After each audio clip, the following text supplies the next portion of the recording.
Now next up is the Wasp Queen. This is a boss fight from Grounded 1 where you would enter the Hive and summon in the Wasp Queen. Now the Grounded devs made sure to tell us that there would be no returning bosses. However, my theory is that because they're making bigger, badder bosses for Grounded 2, this boss might return to the game but just as a normal type creature.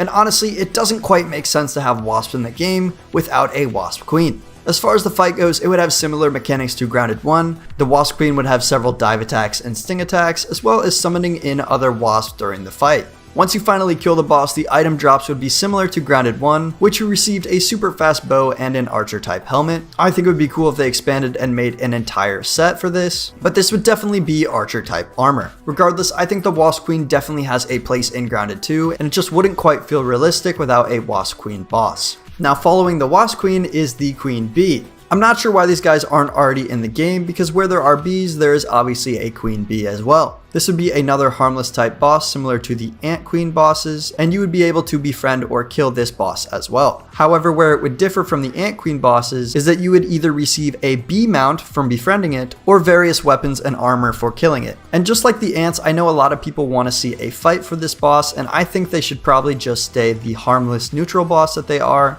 But I do want to see wars between different species of bees as well, as we know there are killer bees coming to Grounded 2. If you chose to kill this boss, it would drop items to make ranger type armor called the Royal Hive Set. This would greatly buff allies and buggies around you, and we would additionally be able to get the Hive Bow, which would shoot multiple arrows at once. We could also craft the Honey Staff, which would shoot sticky honey at enemies, and unlock honeycomb walls and decor for our base. Finally, we could craft the Honey Dispenser, which would give us a smoothie-like drink in the very safety of our own home. The Queen Bee would be such a cool addition to Grounded 2, and I just think it makes sense for realism's sake. I cannot wait to see if the devs finally add this to Grounded 2.